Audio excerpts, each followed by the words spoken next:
Hello, this is Angelo, your toddler's bubble buddy. And when germs are coming to your way, super hygiene would always save the day.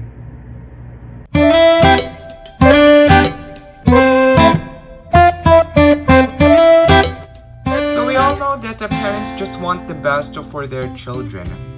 And now that you are facing a health crisis, your top priority as a parent is to keep your children safe and healthy. We keep on hearing the statement that washing of hands is the first, and if not, the best method to prevent sickness. And as your toddlers health educators, Super Hygiene will be your partners to teach your children that hygiene shouldn't just be a routine. It should instead be a habit. This would allow them to become independent protectors of their health as they grow up, and this starts from being the perfect role models of health. In this video, I would basically give you a rundown on the must-knows of hand hygiene while clearing up some misconceptions you guys might have regarding the concept. So obviously, in order to teach your children the proper way of hand washing, you yourselves should know how to do so. And from the perspective of student nurses, this is how we do it. Wet the hands thoroughly by holding them under the running water, such that water flows from the arms to the fingertips. Apply soap just enough to cover the hands, and use a firm rubbing and circular movements to wash the palm, back, and wrist of each hand. Start by rubbing the soap from a palm to palm, and then across your fingers, and rub it again from palm to palm. Scrub the back of your hands also with your fingers interlaced. Scrub the backs of your fingers to opposing palms with your fingers interlocked. Rotationally rub the left thumb clasped in the right palm and vice versa. Scrub your fingertips against the palm of the opposite hand. The nails and fingertips are commonly missed during hand hygiene. Scrub both wrists. Rinse your hands. Again, water should flow from your wrist to your fingertips. Turn off the faucet using your elbows or by grabbing a piece of tissue paper to turn off the faucet. This maintains your hands free from the germs that might be present in the faucet handle. Do not shake or wriggle your hands to dry them. Dry one of your hands thoroughly using a clean towel from the fingertips to the wrists. Dry the other hand by grabbing the free edge of the towel and start from the fingertips to the wrists. Pat dry only. Do not rub. This last step is important as moist skin may harbor germs and wet skin becomes readily chapped. This might lead to wounds and lesions. And there you go. This is hand washing done the right way.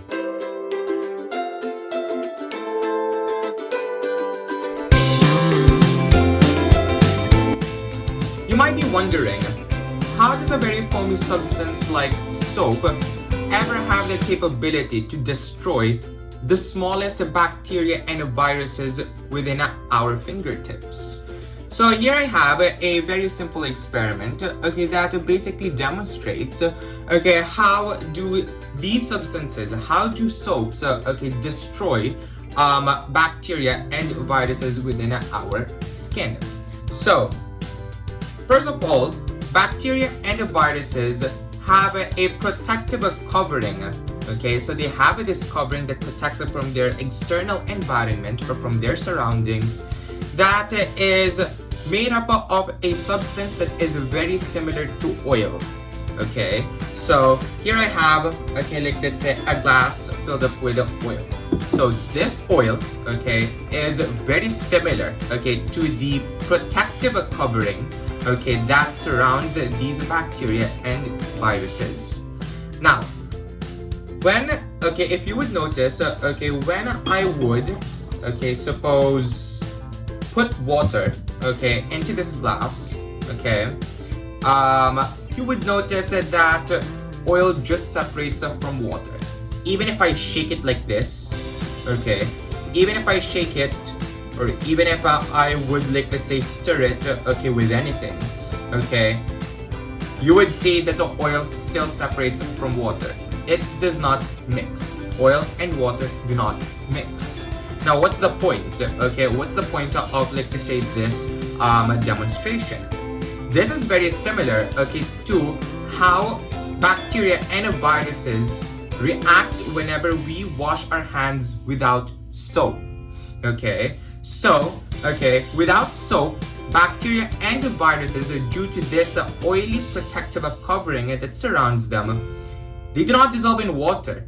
And therefore, okay, when I rinse my hands without soap, you would see, okay, that basically, okay, there are still, like, these some oily bits and fragments left on the bottle, okay, or on the glass, okay, which is very similar, okay, to how our hands, okay, are whenever we wash them only with water. In other words, without soap, okay, bacteria and viruses just stay within the surface of our hands, as we could see. If I were, okay, to put soap, okay, so again, let's pretend that these are, like, let's say, the covering of the outer covering of these bacteria and cells, okay, that protects them from the action, from the washing action of water, okay. So if I were, okay, to put water, okay, and this oil, or, like, let's say, with oil, okay, but this time I would apply soap. Mix these two together, okay, just like, let's say, give them a shake, okay. You would see that as I, like, let's say, shake the bottle or shake this glass, or as I apply mechanical action, you would see that the oil, okay, is easily now being dissolved into water. And this is a very similar, due to soap. And this is very similar, okay, to the action of soap, okay, within the outer covering, okay, of bacteria and cells. Soap, or of bacteria and viruses. Soap destroys, okay, the outer covering of these harmful bacteria and viruses from our hands, okay. And so, whenever we rinse them with water, they are now easily dissolvable. Okay, it now easily dissolves in water. Their outer covering now easily dissolves in water through the presence of soap. So now, you would see that, okay, the oily covering is practically gone. So this is very similar, again, okay, through the outer covering of bacteria and viruses. I would be able to remove, okay, the oily, or, like, let's say, the oily covering of these cells and rinse them, okay, from the surface of my skin. Why? Because they are now easily dissolvable in water, okay, with the presence of soap.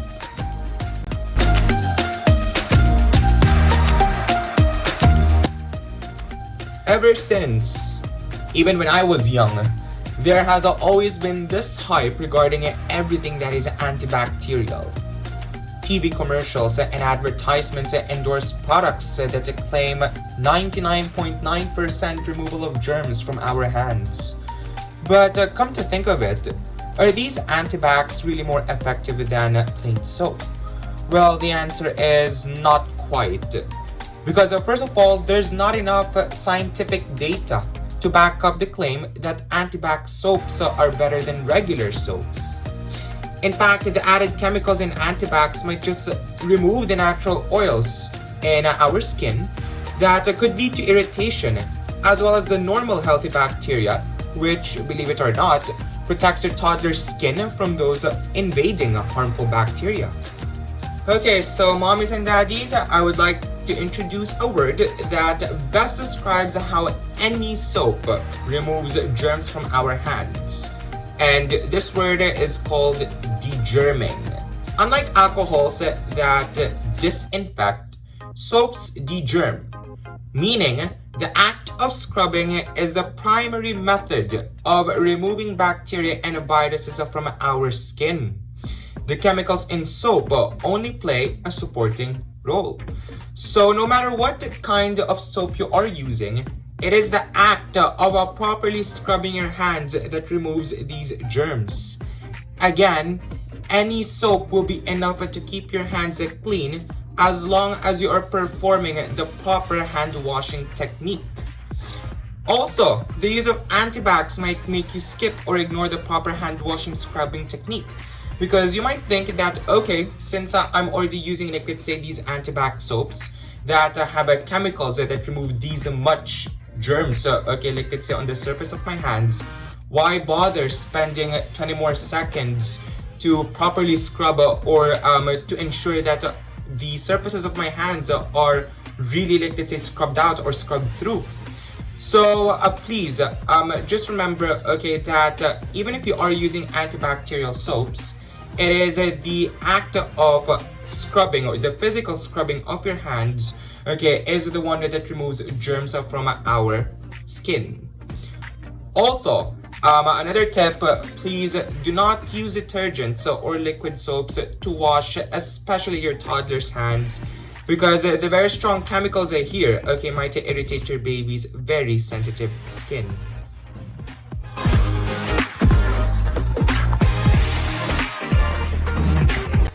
So I want to talk about alcohols, rubbing alcohols.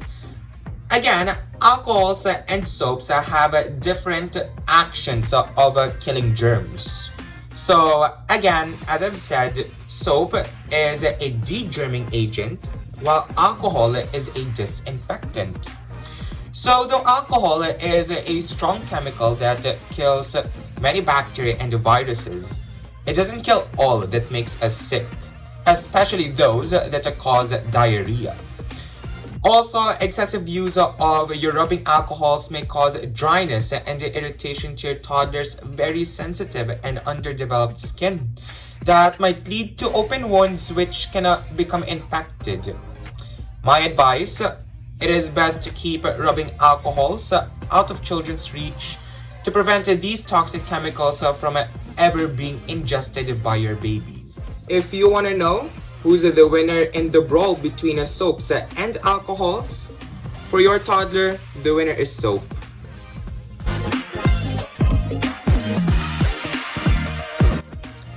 I have seen many people wash their hands with steaming water, as they think that very hot water kills all germs in the skin. Well, this is not true. Again, this is not true. Because at first, it takes temperatures hotter than boiling water to remove most bacteria and viruses from any surface. Be careful though, since very hot water may remove the protective oils that can dry your baby's hands. So please, let's set it straight, okay? Any temperature, be it warm or cold, as long as it is comfortable for your baby's skin, is effective in killing off germs as long as the technique of hand washing is followed.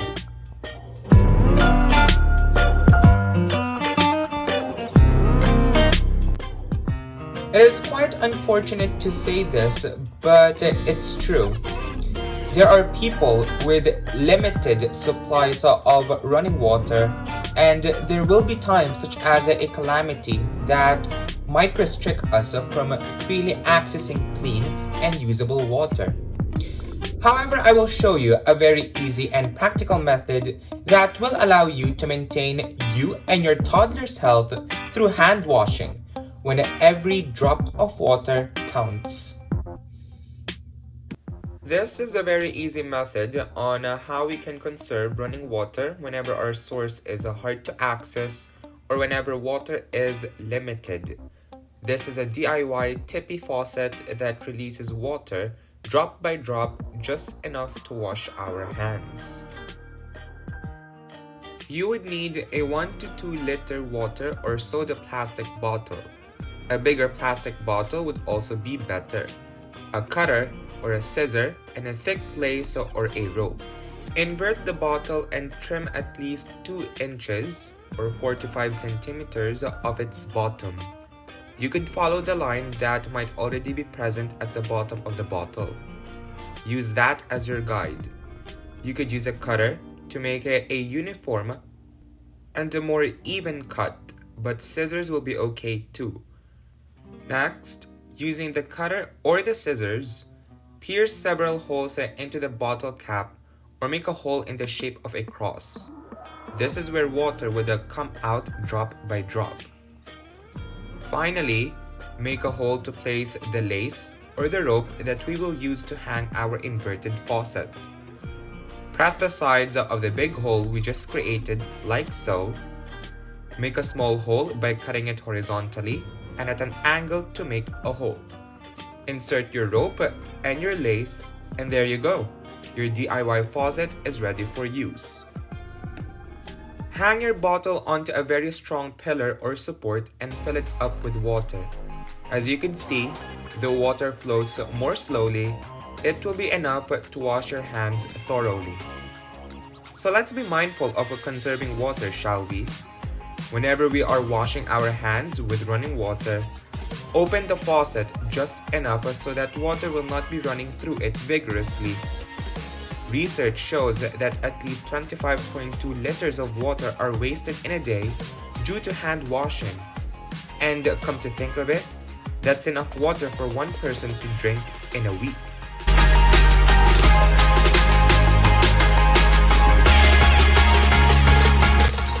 Okay, so now that you have a deeper understanding in the concept of hand washing, and now that you don't have any excuse not to do it at all, you might ask, how could my child perform them with me? Well, first, start by being an excellent role model. Your babies are very good learners and they would easily pick up habits when they have someone to look up to. Watch their technique from time to time and constantly remind them to wash their hands. Reward them when they do so. Now please, rewards don't have to be in the form of food or toys. Simple compliments and words such as good job or keep it up or you're doing great, okay, would be enough to really motivate them. I highly recommend you guys to use soaps that foam or those that have sweet scents to positively engage your baby's senses while hand washing. Use timing to your advantage too. Guide them to wash their hands after enjoyable activities such as, playtimes or snack times, so that they could easily relate to hand washing as a fun activity rather than as a chore. Make sure that the sink and the hand soap is within their reach though, and guide them to step up on a small stool if your sink is quite too high. And please, sing a song with your toddlers while hand washing. This not only gives you an idea of how long, one should wash their hands, but it would also really engage your baby's senses to make hand washing really fun. You could be classical and sing to these. Baby shark do-do-do-do-do, baby shark do-do-do-do-do, baby shark do-do-do-do-do, baby shark. Or even go trendy by singing to these. Light it